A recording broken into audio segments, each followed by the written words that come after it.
When it comes to choosing an everyday digital camera for street photography that also has a vintage aesthetic, two brands come to mind.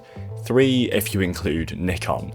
So in this video we're going to compare these two main camera systems so you can decide which one works best for you and your street photography.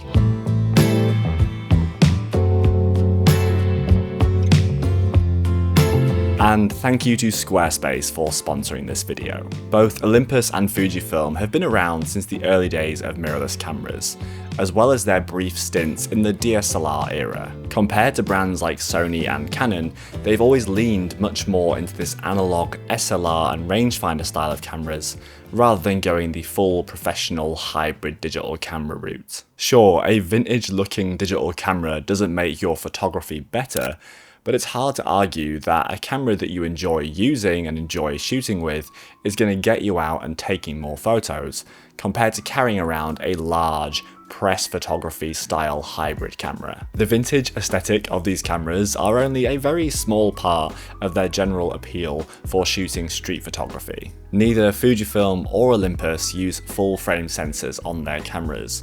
Fujifilm use an APS-C size sensor that comes with a 1.5x crop on any lens you put on it, and Olympus uses the 4/3 size sensor, which comes with a 2x crop on any focal length that you put on their cameras.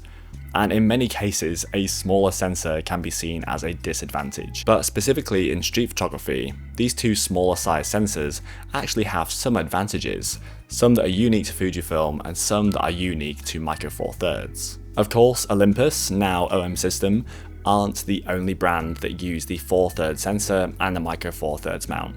You also have Lumix from Panasonic, and Leica actually have a few cameras using the 4/3 size sensor. But in this video, I'm just talking about Olympus. Both Olympus and Fujifilm actually have key advantages, completely individual from each other, that actually make them perfect for street photography. And these might be advantages that you haven't really considered before. So first, we'll start off with Fujifilm. As of the X-T2's generation of Fujifilm cameras, we actually have the ability to simulate the process of zone focusing digitally inside the camera. And this is something that I only started using for the first time in the last couple of months. Zone focusing is the process of presetting your focus distance and then also using the depth of field from different apertures to be able to determine what range of distance in front of your camera is going to be an acceptable level of focus. So this isn't always going to be the same between lenses, but say a 28mm will let you have much deeper depths of field at certain apertures compared to a 50mm. And for street photography, this can be very useful if you're shooting at something like a 28mm or 35mm.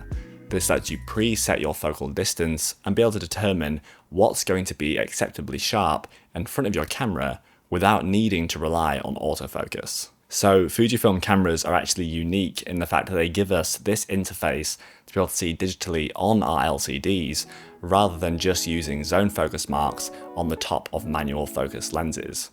I actually go into this in a lot more detail with a tutorial in this video up here, if you want to go check it out and learn how to set that up on your Fujifilm X-T2. And you can also find the written version of this video in this blog, which I published on my website using the sponsor of this video, Squarespace. If you don't have a website for your photography, you are missing out. It's your unique home on the internet for your fans to enjoy and support your work. Squarespace removes all of the headaches. You can even choose to create a fully custom website with Blueprint AI, tailored to your style and personality. You can update your fans easily via an email newsletter using Squarespace's email campaign tools. You can write, publish, and view analytics right in your Squarespace dashboard. Try Squarespace for free at squarespace.com. And when you're ready to launch, go to squarespace.com/GeorgeHolden to save 10% of your first purchase of a website or domain. Now for Olympus, or now OM System, as well as Lumix and Leica Micro Four Thirds cameras. As you may know, Olympus and other Micro Four Thirds mount cameras have a much smaller sensor than even Fujifilm's APS-C size sensor.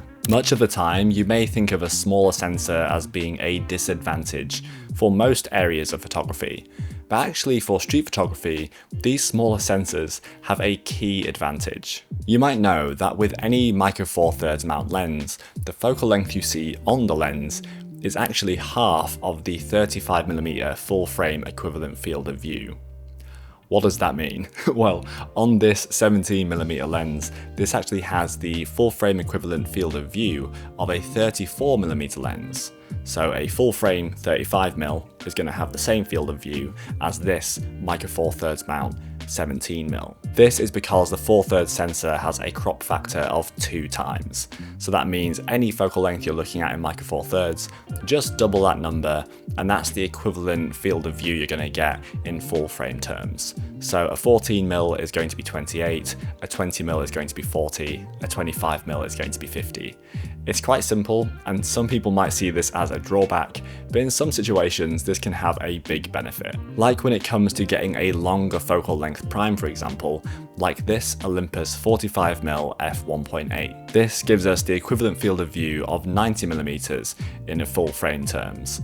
And if you were to get a 90mm prime lens for full frame, you're going to have a much larger piece of glass compared to this tiny little thing for micro four thirds mount. Now there's another side to this benefit of the 4/3 sensor, and that's not from the size and focal length, but it's actually from the depth of field. And that's because even a relatively bright aperture, like this f2.8 on this 17mm lens, actually has an equivalent depth of field to a 5.6 on full frame cameras. This is because every time we add that cropping ratio on the focal length, that also applies to our aperture's effective depth of field.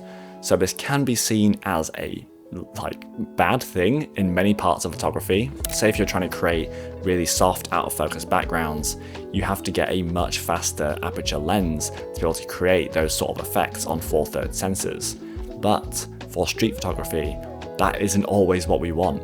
A lot of the time, we want to have nice sharp images from the foreground to the midground to the background.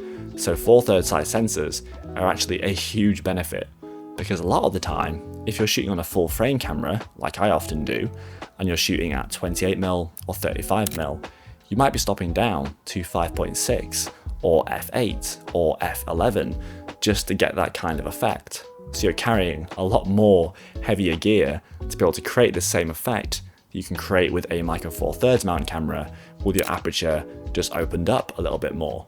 So actually, it can be a huge benefit depending on your style of street photography. If you're finding this video useful, then remember to drop a like on this video and subscribe to the channel, so you don't miss out on future uploads. At first glance, if you start shopping around for used Fujifilm cameras, you'll notice just how expensive even older models are.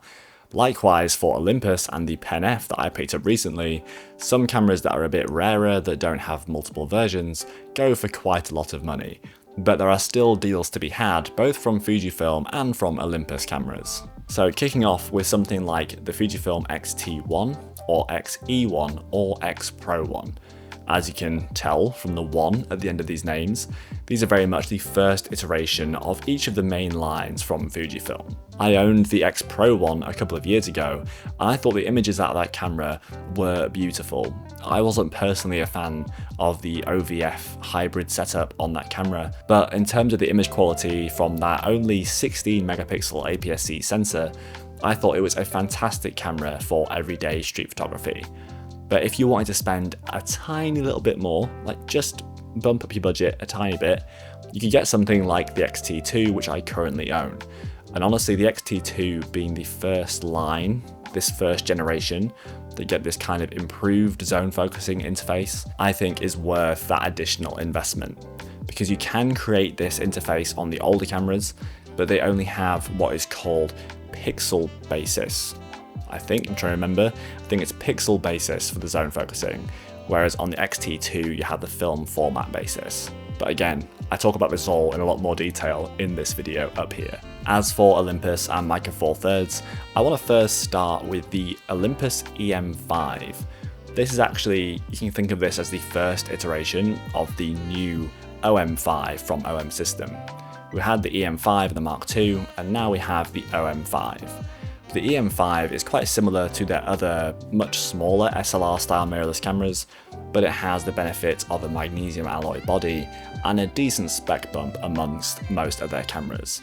And you can find this for a very reasonable price on websites like MPB or on eBay. Next, if you were looking for a more budget-friendly option to the Olympus Pen F, you could look at the Pen EPL line, such as the Pen EPL 10, or the other iterations of this lineup.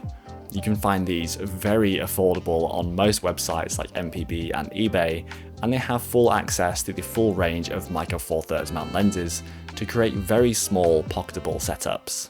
And last but not least, I want to give a special shout out to the first Micro Four Thirds camera I shot with, and that is the Olympus OMD EM10 Mark I, but also the EM10 Mark II and Mark III, whichever one most suits your budget.